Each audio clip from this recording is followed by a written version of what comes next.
오늘 아마 하나 에어로스페이스가 또 현대차 시가총액을 그래요. 넘어섰다라는 걸 제가 장중에 봤었는데 얼마 전에 10위권으로 들었던 거 얘기를 했던 기억이 나는데 야, 참 대단하네요. 이게 이제 한 가지 방산주나 조선주 같은 경우는 변수는 있어요. 그렇다고 해서 이게 무한히 올라갈 수 있는 건 아니잖아요. 그렇죠. 그러니까 이제 지금은 아직은 여력이 있다라고 저도 생각을 하는데 그 부분에 있어 가지고는 이제 항상 그 뉴스 모니터링하고 동향 체크하고 보셔야 될 필요가 있다라는 거죠. 그래서 이제 그런 부분들에서는 이제 현재는 주도주가 방산조선이 맞고 이쪽이 계속 가는 것도 맞는데 그거를 마냥 앞으로도 계속 이쪽이야라고 보시기에는 이를테면 지금 AI 한참 좋을 때 엔비디아 주가 끝없이 올라가던 상황을 돌이켜보면 지금의 엔비디아를 상상이나 했겠습니까? 사실은 못했잖아요. 사실 불과 1년도 안 된 건데. 그럼요. 네. 그러니까 그런 부분들에 있어가지고 어느 시점에서는 제한이 걸릴 수도 있으니까 그런 부분들은 뉴스를 통해서라든지 또는 리포트나 어떤 여러 가지 그 자료를 통해 가지고 계속 모니터링은 좀 필요할 것 같은데 적어도 지금은 괜찮다. 이렇게 말합니다.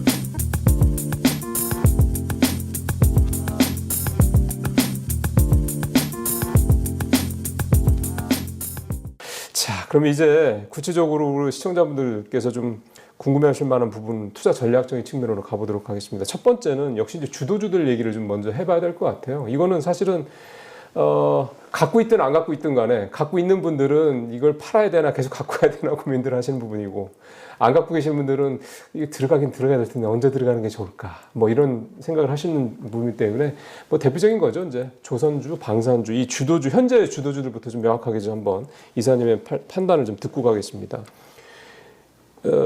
신규 편입은 여전히 좀 부담스러운 가격인 거죠? 조금 늘렸으면 좋겠는데요. 사실 이제 조선주 같은 경우는 조정 받을만 하면 꼭 수주 공시 나오고 그러니까 말입니다. 액션이 나오니까 그냥 조정 없이 계속 움직이다 보니까 저도 이제 추가적으로 편입을 거의 못했고 갖고 있는 것만 지금 가지고 있는 상황이고요. 근데 이제 조선주 같은 경우는 눌릴 때 관심 가져도 괜찮다. 계속 여전히 그렇게 생각을 하고 있고요. 네. 조선주 관련해 가지고 지난 분기 때 컨퍼런스 콜 하면서 지난 분기 이제 1분기 실적 발표하면서 컨퍼런스 콜 했던 내용을 보면은 그 가운데서 제가 주목했던 거는 증설이 없는데 증설 효과가 나왔다는 거죠. 그거는 무슨 말이에요? 그리고 이제 선표를 앞당겼다는 얘기를 하는데 그 얘기는 배를 제작하는 기간을 굉장히 줄였다는 얘기고요. 그걸 통해 가지고 매출이 더 늘어났다라는 얘기죠. 근데 공기가 줄어든다는 얘기죠, 쉽게 생각하면. 그러니까 이제 업무 효율성이 굉장히 그렇죠. 좋아졌다는 얘기거든요. 그러면 사실 증설 효과 없이 증설하지 않은 상태에서 증설 효과가 나온 거기 때문에 향후에 이 부분이 1분기에만 집중적으로 되고 2, 3분기 때 안 되는 게 아니잖아요. 그러면. 계속 이어지는 거잖아요. 외국인 노동자들의 숙련도도 올라간 것들이 물론 있고 이제 이런 것들이 플러스 알파 효과를 준다는 얘기고 그 다음에 또 하반기로 가면 갈수록 그 효과 플러스 이제 고가에 수주한 선박들이 점점 비중이 커지기 시작한다는 거죠. 그럼 실적 업사이드는 계속 올라온다는 얘기가 있고요. 여기에 더해가지고 지난주 후반에 아마 쉽스 액트법이라고 미국이요. 다시 발의가 됐는데 이게 이제 기한이 만료가 돼가지고 회기가 만료되면서 그때 자동 폐기가 됐었던 거 이번에 다시 똑같은 의원들이 발의를 했고요.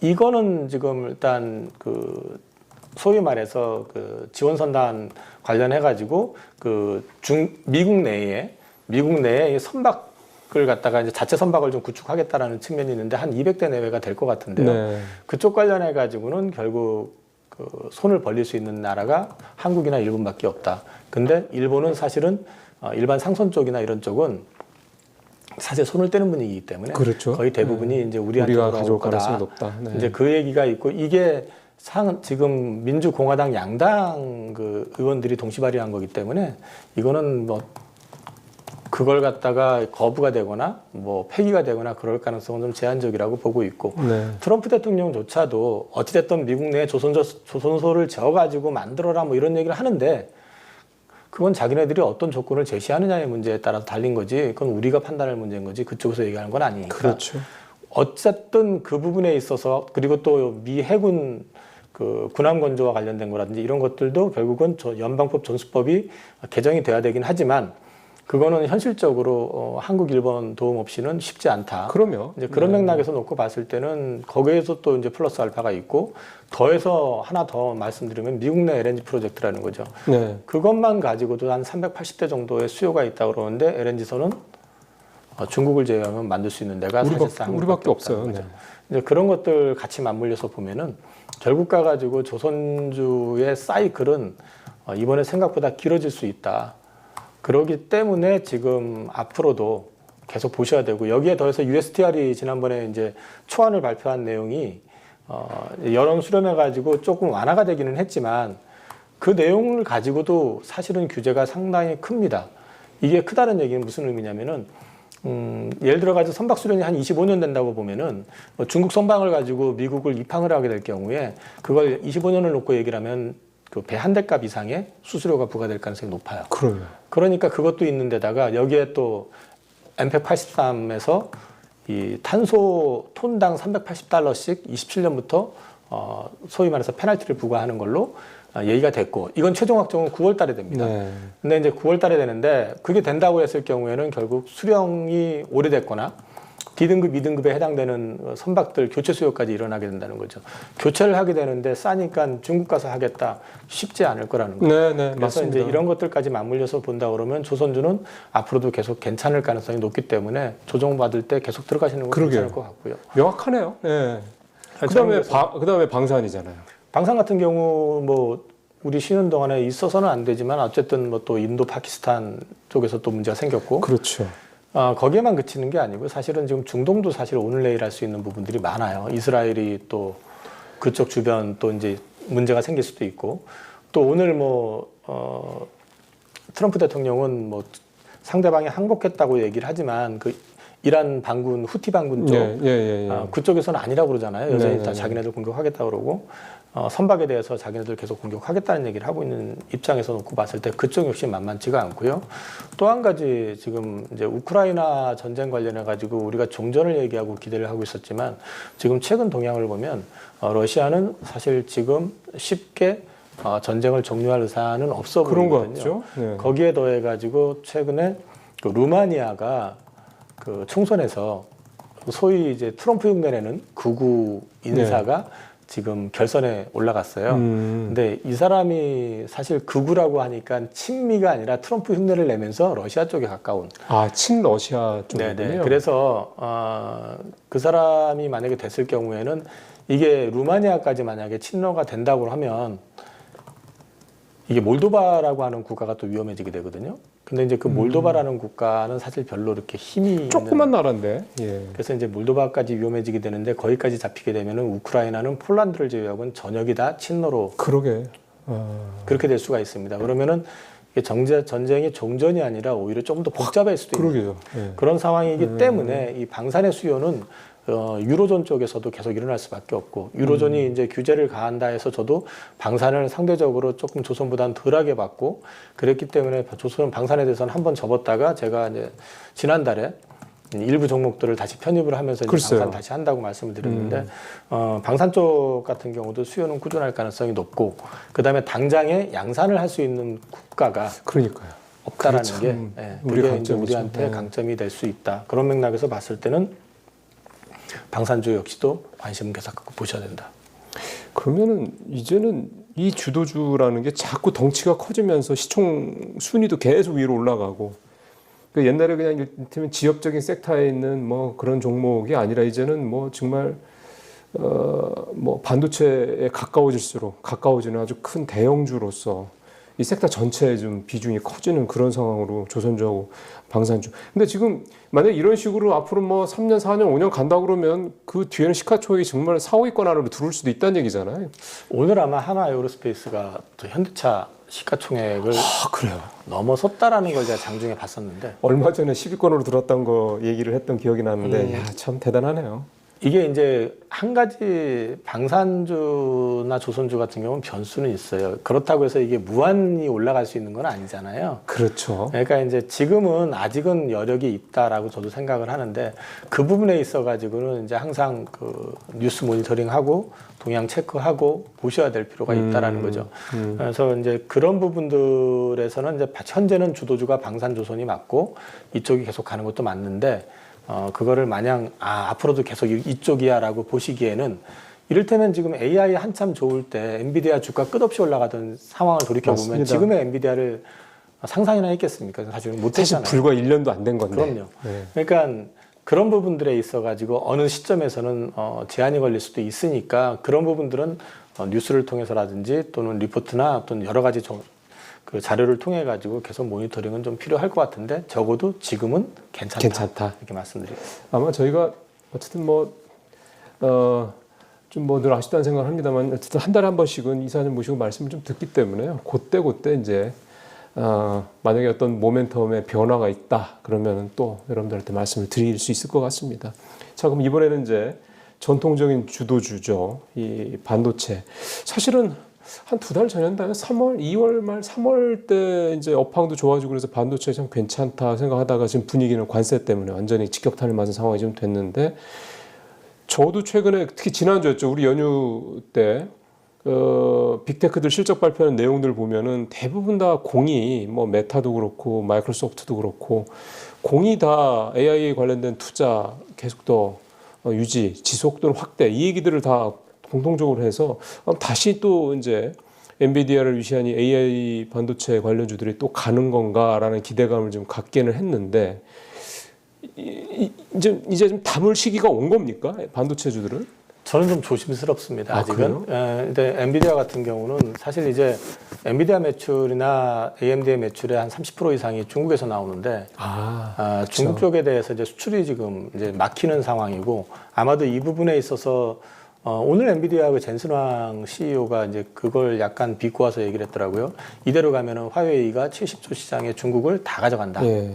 그냥 뺏긴다는 얘기죠. 그러니까 사실 절박함을 그렇게 표현한 걸 수도 있긴 하지만 트럼프 입장에서 봤을 때는 그렇다고 해가지고 최첨단 칩을 줘가지고 AI 산업의 주도권을 쉽게 넘겨줄 수도 있는 지금 사실 중국이 사실은 그래요. 네, 그 리스크가 있기 맞아요. 때문에 네. 첨단 제품을 안 넘겨주려고 하는 그런 거거든요. 거죠. 반도체 장비도 마찬가지고.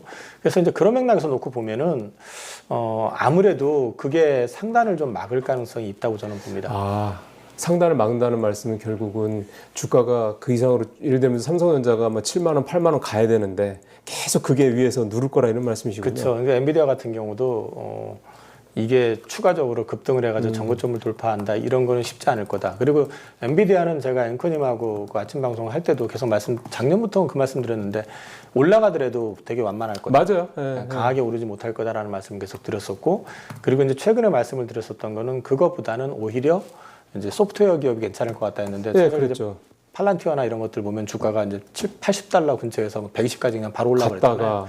근데 이제 그것도 역시 이제 밸류에이션으로 보면 지금 PER이 한 600배 가까이 되기 때문에 지금 당장에 여기서 더 간다 이렇게 말씀하기는 그렇죠. 좀 어렵거든요. 그래서 팔란티어 오늘 같은 경우는 또 좀 실적 많이 좋았는데도 빠졌죠. 좀 떨어지더라고요. 많이 올랐던 거에 대한 부담이 이제 한꺼번에 나온 거죠. 네. 그래서 이제 큰 그림으로 보면은 오히려 이제 소프트웨어가 낮기는 한데 거기는 또 가격 부담을 좀 이제 느끼고 있는 상황이고 하드웨어 쪽 같은 경우는 이제 중국 이슈 때문에 저는 상당히 좀 막히는 그런 그림이 나올 것 같고 반면에 이쪽이 투자가 메타도 그렇고 아마존도 그렇고 늘린다 계속 이렇게 얘기를 한다고 그러면 결국 하방의 리스크는 또 그만큼 제한이 될 가능성이 있는 거죠.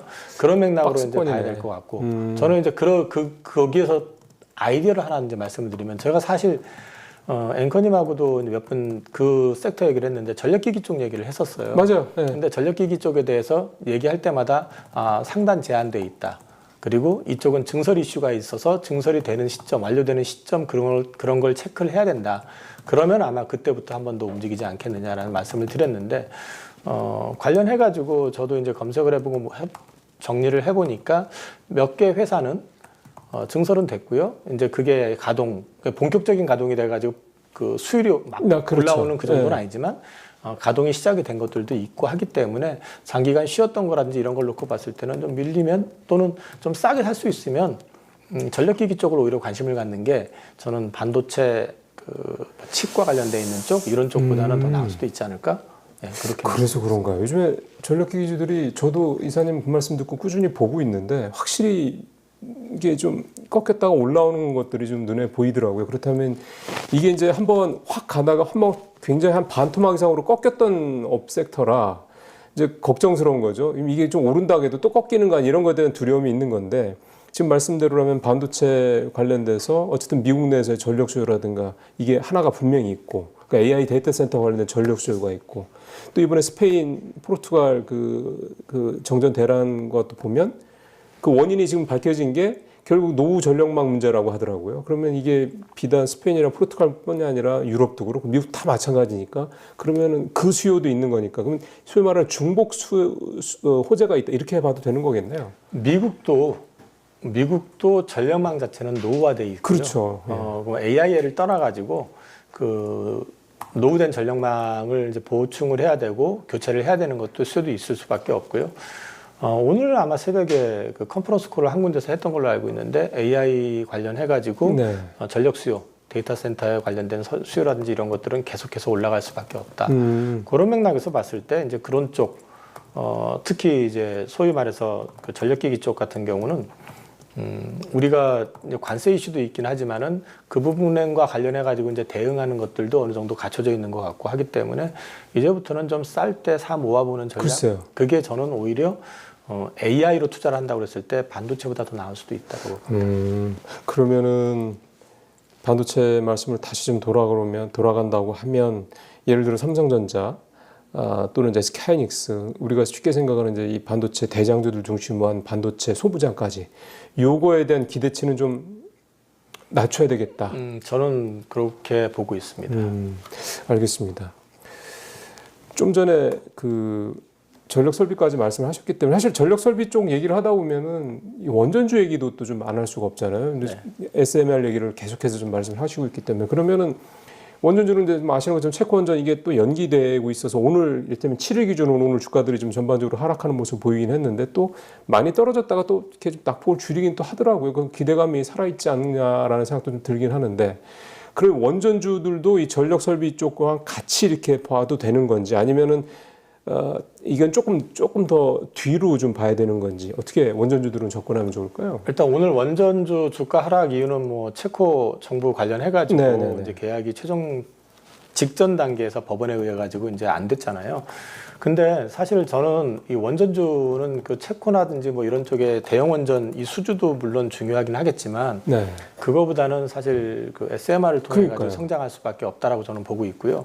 그 SMR 쪽에 관심을 가지고 이제 보셔야 된다는 거고 그것과 관련해서 오늘 나왔던 기사를 보면 콜텍이라고 하는 회사가 이제 SMR 이제 그 건설에 이제 참여 시작을 하는 모양인데 네. 그거 관련해 가지고 현대건설인가 거기가 이제 주 거래처거든요. 그래서 이제 그 기대감 때문에 현대건설 주가가 좀 움직이는 것도 있었고요. 그리고 이제 또 보셔야 되는 거는 지금 계획상으로 보면 원전 쪽으로 보면 25년 말부터 시작해서 26년, 27년부터 본격적으로 이제 시작이 됩니다. 그런 것들까지 놓고 보시면은 이제 그림이 나쁘지 않다. 그리고 또 한 가지는 대형 원전을 놓고 이제 얘기를 하게 되면 체코 원전 말고도 지금 베트남 같은 경우도 이 원전 관련해 가지고 계획을 이미 발표를 했거든요. 예. 근데 베트남 입장에서 그러면 이제 경쟁 상대가 어디가 들어올 수 있냐면 프랑스, 한국, 중국이 들어갈 수가 있어요. 그렇죠. 그런데 중국은 옆 나라잖아요. 그렇죠. 그렇죠. 거기에다가 문제는 뭐냐면 이게 안보하고 직결이 될 수가 그렇죠. 있습니다. 그래서 중국을 아마 채택할 가능성은 좀 높아 보이진 않고 그렇게 보면 프랑스하고 또 한국이죠. 우리랑 프랑스네. 그렇게 보면은 상대적으로 어디가 더 유리할지에 대해서는 생각해볼 여지가 많다. 저는 이제 그렇게 보고 베트남이 있습니다. 역사적으로는 사실은 프랑스와 별로 사실 그렇게 따지면 우리도 뭐 베트남전이 있었으니까 사이가 꼭 그렇게 볼 수는 없긴 한 건데 글쎄요. 베트남에 우리가 뭐 휴대폰이라든가 뭐 이런 여러 가지 그 제조업 시설들이 많이 들어가 있는 걸 감안을 한다고 그러면 축구도 우리 감독이 우리나라 감독이지 않습니까? 그러니까 일단 좋지 않을까 그 싶은데. 베트남 어떤 수출에 있어가지고 30% 이상의 국내 업체들이 그러니까요. 차지하고 있기 때문에 우리한테 나쁘지는 않을 것 같아요. 그러니까요. 그래서 이제 그런 것들도 열려 있고 또 우리가 수익이 나는지 안 나는지 모르겠지만 아랍에미리트 쪽에서 원전을 실제로 했잖아요. 바카라 말씀하시는 바카라 거죠? 했었잖아요. 근데 지금 최근에 보면은 중동 쪽에서도 사우디나 이집트 이런 쪽에서도 여전히 원전과 관련해서 관심을 가지고 있고 그다음에 그걸 구체화하고 있는 단계라고 놓고 봤을 때 그쪽 역시 마찬가지로 우리한테 기회가 있을 수 있는 문이 있다. 그렇게 이제 말씀을 드릴 수 있을 것 같고 또 한 가지는 제가 이제 그 코리아 원팀 얘기하면서 주로 이제 그 한수원 기준으로 해가지고 이제 컨소시엄 된 걸 많이 얘기를 하는데 우리의 발목을 늘 잡고 있는 웨스팅하우스. 미국의 웨스팅하우스요. 네. 근데 중요한 건 뭐냐면은 웨스팅하우스는 머리만 갖고 있지 팔다리가 없습니다. 맞아요. 그렇기 때문에 거기서도 수주를 하게 될 경우에는 결국에 가서 원전을 건설해 본 경험이 있거나 아니면 주기기 납품이라든지 이런 쪽으로 관련해 가지고는 우리나라 기업체들이 들어갈 가능성이 높기 때문에 원전 수요가 커지면 커질수록 한국 기업들의 소유는 많이 커질 수 있다.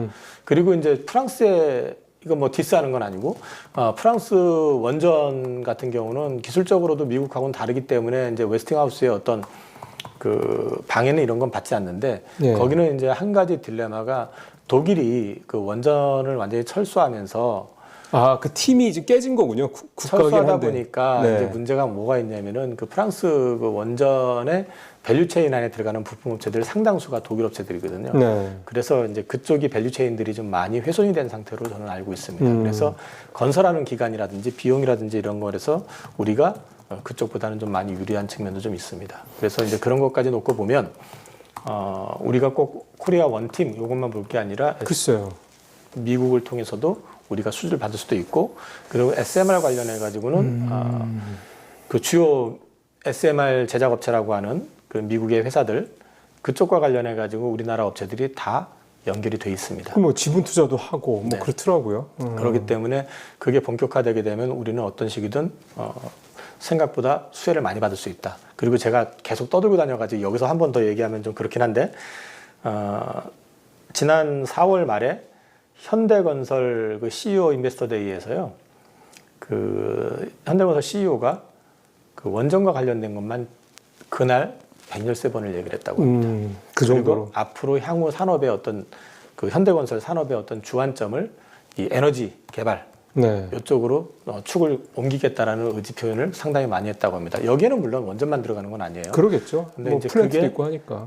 지금 한 자릿수 영업이익에서 차지하는 비중이 한 자릿수 정도밖에 안 되는 걸 25%까지 2030년까지 올리겠다고 하는 걸 봐서는 그쪽에 대한 기대를 상당히 하고 있다는 걸 또 확인할 수 있을 것 같습니다.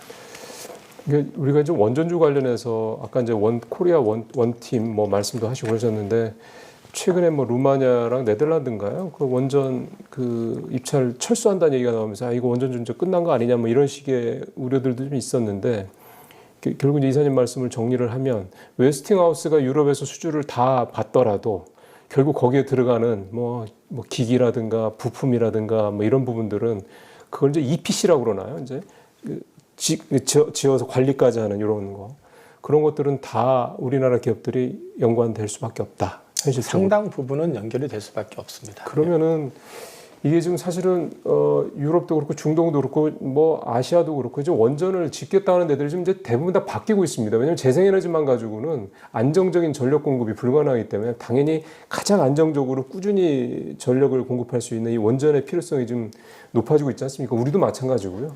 그런 면에서 봤을 때 전 세계에서 원전을 누군가 수주를 했을 때 그 수주한 회사가 비록 우리나라 회사는 아니더라도 또 설계를 우리가 하지는 않더라도 거기에 들어가는 뭐 발전기라든가 뭐 터빈이라든가 이런 것들은 결국 우리나라 업체들이 될 수 있는 여지가 굉장히 높다. 이게 우리 제조업 쪽에 우리가 좀 경쟁력이 있다는 게 바로 그런 부분이 아닌가 싶습니다. 그래서 원전주는 우리가 뭐 유럽 어디서 철수했다 이거에 너무 휘둘리실 필요는 없다라는 거 말씀을 또 드리겠습니다. 이렇게 되면 뭐 원전주도요, 뭐 정말 앞서 말씀드렸던 전력기기나 뭐 조선이나 방산처럼 상당히 장기간 모멘텀이 이어질 수 있는 그런 또 섹터가 되지 않나 기대도 좀 되네요. 마지막으로는 뭐 5월 전망까지 아까 다 앞에서 말씀드렸기 때문에 혹시 섹터 쪽에서 이사님이 뭐 이렇게 조선 방산 우리 뭐 전력기기 원전주까지 쭉 얘기를 했는데 요거는 뭐 내가 그 전에 말씀하셨던 거든 아니면 새로운 어떤 요즘에 좀 주목하시는 섹터든 간에 요거는 한번 좀 계속 보셨으면 좋겠다 하시는 게 혹시 있습니까? 뭐 새로운 섹터는 없어요. 저는 이제 거기에다가 앞서 이제 4가지를 말씀드렸잖아요. 거기에 더해서 지금 일단 포트의 일부로 좀 장기 투자로 가져가고 있는 건 바이오가 여전히 오늘 바이오가 좀 급락을 하긴 했지만 네. 뭐 제가 갖고 있는 주식은 그대로 지금 가져가려고 하고 있고 여전히 바이오를 좀 추가적으로 좀 더 담을 만한 거 있는지 찾아보고 있는 중이고. 네. 그때 말씀하셨던 건 바이오 관련해서 이제 플랫폼 기업들을 주로 보고 계시다. 주로 플랫폼 쪽입니다. 그리고 이제 그거 말고는 이제 엔터가 오늘 그 SME 실적 발표 나면서 서프라이즈가 나오면서 세론이 나오면서 주가가 이제 빠졌는데 좀 눌리는 거 봐서 엔터 쪽에 대해서 좀 포트 추가하는 거 그런 것 좀 생각하고 있고요. 그러니까 결국 계속 좋게 네, 보시는 거군요. 보던 것들 위주로 이제 주로 하려고 하고 있는 거고요. 네. 저는 지금 현재는 다른 거는 뭐 특별히 솔직히 말씀드리면은 증권주는 제가 지켜본 지는 2주 됐는데 계속 오르지 않았어요? 2주간 동안에 조정받으면 살려고 했는데 한 번도 조정을 받지 않아서 못 샀어요. 증권주 굉장히 좋더라고요. 이게 참 이게 뭐지 싶어가지고 그냥 지켜봤던 것 중에 하나가 신영증권이거든요. 신증권. 네. 이게 거래량도 없는 주식이 계속 그냥 지금 10만 원 근처까지 바로. 맞아요. 그래서는 이건 내가 조정받을 걸 염두에 두지 않고 그냥 샀어야 되는구나 하고 이제 반성하는 중이지 뭐 그냥 특별히 지금 더 들어가 있거나 그러진 않습니다. 네. 그러면은 증권주도 역시 앞서 말씀하신 종목들처럼 눌릴 때 들어갈 만한 상황입니까? 아니면 이제 오른 게 어느 정도 이제 올해 뭐 기대감, 뭐 모멘텀 이런 것들은 다 반영이 됐다고 봐야 됩니까? 최근에 사실은 이제 주가 제가 이제 보고 나서 증권주도 한 40% 가까이 올라 버려 가지고 네. 지금 따라가는 거는 다시 한번 고민을 해봐야 될 것 같고요. 그렇죠. 한 가지 이제 이번에 이제 상법 개정이 무산이 되긴 했지만 지금 이제 제가 다른 매체에서도 그런 거 가지고 얘기를 한 적이 있는데 상법 개정을 반대를 하는데 반대를 하면서 하는 짓은 보면 상법 개정을 해야만 하는 짓을 계속 그렇죠. 하고 있잖아요. 지금. 그러니까 반대하는 이유가 정확하게 뭐냐는 거죠.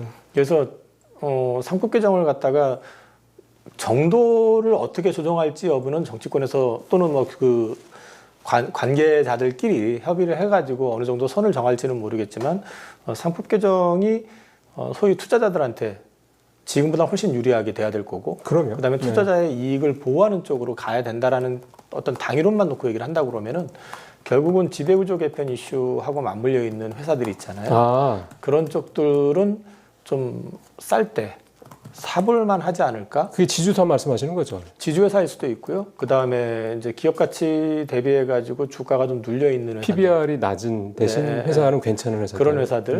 그런 회사들에 대한 관심도 좀 가져볼 필요가 있다. 그래서 이제 그런 쪽은 지금 좀 종목들 찾아가지고 모니터링하고 있습니다. 네. 지주사 얘기하는 분들이 요즘에 저도 이제 인터뷰 기사들을 좀 많이 보는데 지주사 얘기하는 분들이 좀 마찬가지 이유로 상법 개정안 통과 시 상법 개정안은 뭐 지금 분위기로 봐서는 통과가 될 가능성이 좀 높아서요. 이미 뭐 법안도 뭐 사실 그거 그대로 올리면 되는 거니까 다시 부분도 좀 감안하시면서 이렇게 되면 참 왠지 막 되게 투자할 게 많아지는 기분입니다. 물론 이제 반도체가 위를 충분히 우리가 막 높게 볼 수가 없다는 게 좀 아쉽긴 해서 지수가 뭐 이를테면 3천 뭐 3천 몇 배 이렇게 가고 이렇게 하는 데는 걸림돌이 좀 있겠습니다만 종목을 잘 이렇게 하시면 굉장히 하반기에 오히려 상반기 때보다 조금 더 편안하게 쏠쏠한 수익을 내실 수 있는 그런 기회가 올 수도 있겠다. 이렇게 오늘 좀 말씀을 좀 들었습니다. 이사님 말씀 잘 들었습니다. 고맙습니다.